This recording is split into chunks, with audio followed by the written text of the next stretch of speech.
नमस्कार, मैं काजल निशान। साथियों, अगर मैं आपसे कहूं कि क्या आप अनामिका को जानते हैं तो शायद आप दुविधा में पड़ जाएंगे।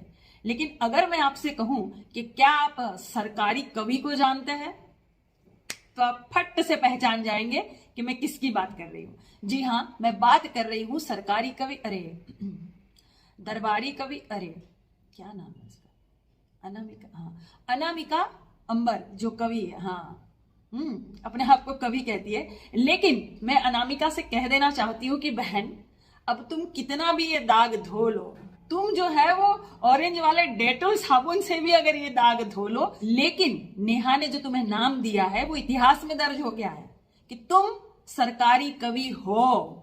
ये तुम खुद साबित कर रही हो। तो पता है 10 दिसंबर को तुमने एक ट्वीट किया था कि अब सांप बताएंगे कि जहर से बचने वाला मंत्र क्या है। जो सूरज को सूरज कह दे वो दरबारी हो जाता है।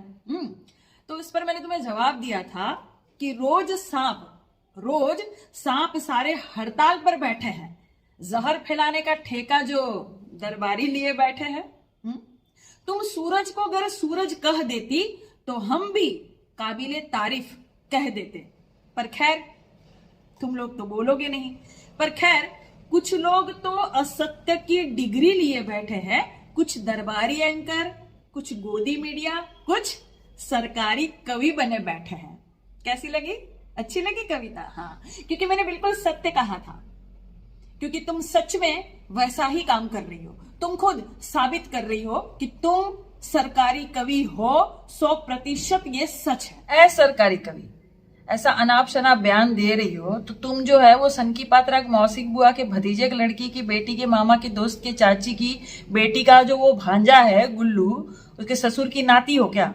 हाँ, क्या हो तुम? पूरे देश से माफी मांगो। ये जो तुमने निंदनीय ट्वीट किया है ना, उसके लिए। मल्लिकार्जुन खड़गे जी के बयान पर तुमने एक ट्वीट किया कि इसे राष्ट्र पर बलिदान नहीं कहते, अपनी ही चूक की बलिवेदी पर स्वाह होना कहते हैं। तो सरकारी कवि, मुझे ये बताओ कि तुम उन हजारों स्वतंत्रता सेनानियों का अपमान नहीं कर रही हो क्या? क्या तुम्हें पूरे भारत देश से इस बयान के लिए माफी नहीं मांगनी चाहिए क्या? तुम खुद आईने में देखकर बताना कि क्या तुम सच में लोक कवि हो या सच में तुम सरकारी कवि, दरबारी कवि बनी बैठी हो। वो जिन लोगों ने अपने प्राण त्याग दिए देश को आजाद करने के लिए, तुम उन हजारों क्रांतिकारियों का अपमान कर रही हो। तुम खुद बता रही हो कि जितने भी क्रांतिकारी थे, आप सब लोग जो है वो अपनी चूक के कारण शहीद हुए। आप सब भारत देश पर जो है अपनी जान न्योछावर नहीं किए। भारत देश को आजाद करने के लिए आप सब जो है वो शहीद नहीं हुए। अपनी चूक के कारण आप सब शहीद हुए। तुम ये कहना चाहती हो? ठीक है। अगर तुमने ये कहा भी, तुमने ये ट्वीट किया है, तो मुझे ये बताओ कि तुम्हारे इस ट्वीट का समर्थन कितने लोगों ने किया, और जितने लोगों ने भी मुंह तोड़ जवाब दिया है इस सरकारी कवि को, मैं सबका धन्यवाद करना चाहती हूँ। सारे के सारे जितने भी आपके ट्वीट्स हैं, सब मैं लाइक करूंगी, क्योंकि आप लोगों ने बिल्कुल सत्य, सही आईना दिखाया इस सरकारी कवि को। और ये तो इतिहास में दर्ज हो गया अनामिका। इसे तो तुम बिल्कुल नहीं धो पाओगी, कोई भी साबुन से नहीं। वो जो भाजपा का एक मशीन है, वॉशिंग मशीन, उसमें भी तुम ये अपना दाग नहीं धो पाओगी बहन। ये लग गया तुम्हारे ऊपर।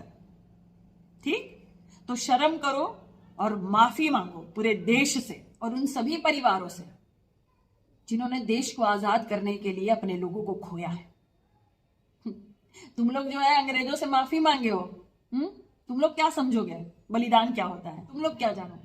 पेंशन मिलती थी अंग्रेजों की दलाली करने के लिए, तो तुम लोग तो नहीं समझोगे ना। तुम्हारे पुरखे माफी मांग रहे थे, जूता चाट रहे थे अंग्रेजों का ना, तो तुम्हें नहीं समझ में आएगा कि बलिदान होना क्या होता है। ठीक है, तो सरकारी कवि माफी मांगो पूरे भारत से, समझी? और तुम्हारा वो चाचा, वो क्या है, उसका तो नाम ही इतना बड़ा है, जिला जवार का जैसे नाम लगता है। उसका नाम है, अपने आप को वो कहता है तपस्वी छावनी पीठाधीश्वर जगतगुरु परमहंस आचार्य। ओहो, इतना बड़ा नाम है, जैसे लग रहा है पूरे जिला जवार का, पूरे गांव का नाम अपने साथ लिखा हुआ है। ये क्या कह रहा है? ये एक्चुअली ये वही है ना जो पहले कह रहा था कि मुझे समाधि दे देना अगर ये फलाना काम नहीं हुआ तो फिर अरे मिला क्या? नहीं मिला तो है, टांग के ले जाना उसको। हाँ, वो धोतिया जो पहना है ना, उसी धोतिया को खींचते हुए टांग कर ले जाना, खड्डा खोदो और तुरंत समाधि दिलाओ उसको, ठीक ना? क्या कह रहा है वो? ये कह रहा है कि शाहरुख खान को मैं जिंदा जला दूंगा। अभी मैंने पोस्टर जलाया है, शाहरुख खान मिलेगा तो मैं इसे जिंदा जला दूंगा, और अगर कोई शाहरुख खान को जलाएगा तो उसका पूरा केस जो है वो मैं लड़ूंगा। अरे भाई, तुम्हारे चक्कर में कोई और अच्छे से कुटा पिटा जाएगा। तुम्हारे भरोसा नहीं है ना कि तुमने कहा था मैं समाधि लूंगा, लेकिन अभी तक तो तुम जिंदा हो, हैं? साक्षात एकदम स्वयं जो आग उगल रहे हो एकदम भगवा धारण करके। तो तुम्हारे चक्कर में दूसरा स्वाहा हो जाए क्या? सब जानते हैं कि तुम कितने बड़े ढोंगी हो। चलिए खैर छोड़िए, ये सब व्यंग की बातें हो गई, लेकिन एक तर्क की बात अगर मैं करूं तो ये जो बयान है ये कितना विवादित बयान है, लेकिन इस पर तो पूरी सरकार में और दरबारी लोगों में और सरकारी कवियों में एकदम सन्नाटा है। इस बात के लिए न कोई एफआईआर कर रहा है, न कोई इस बयान को निंदनीय बता रहा है, न इस पर कोई एक्शन हो रही है, न कुछ नहीं। तो तुम लोग जितना भी जहर फैला सकते हो, आग उगल सकते हो, लेकिन तुम्हारा कोई जवाब दे तो वो गद्दार हो गया।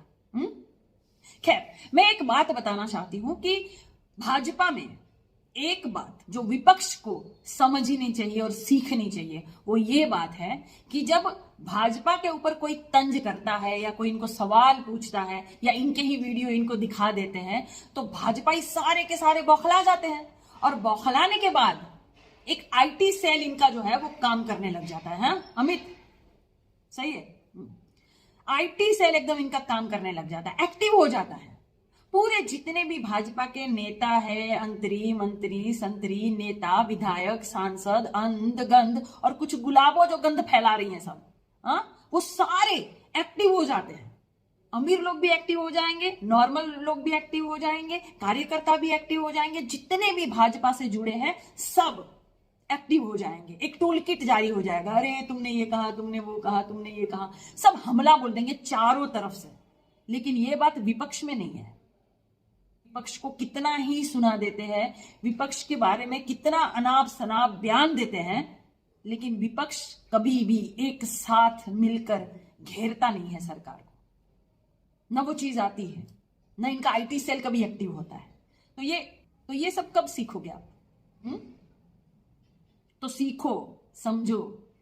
इनकी जो कूटनीति वाली जो राजनीति है ना, तो आप लोग भी सीखो और शाम दाम दंड भेद सब कुछ लगाकर इनको घेरो। और पूरी भारत की जो जनता है, मैं हाथ जोड़कर धन्यवाद करती हूं कि आप लोग जो लाइक करते हैं वीडियो, शेयर करते हैं वीडियो, जो सच बोलता है उनका, जैसे बड़े बड़े पत्रकार हैं, बहुत सारे एक्टिविस्ट हैं जो सच बोलते हैं, इन सारे लोगों का जब आप लोग लाइक और शेयर करते हैं, इसका ये मतलब है कि आप कहीं ना कहीं देश को बचाने में अपना योगदान करते हैं।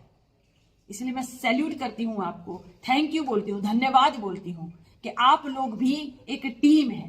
भारत को बचाने की जो क्रांतिकारी टीम है ना, उसमें आप भी कहीं ना कहीं सहभागी हैं।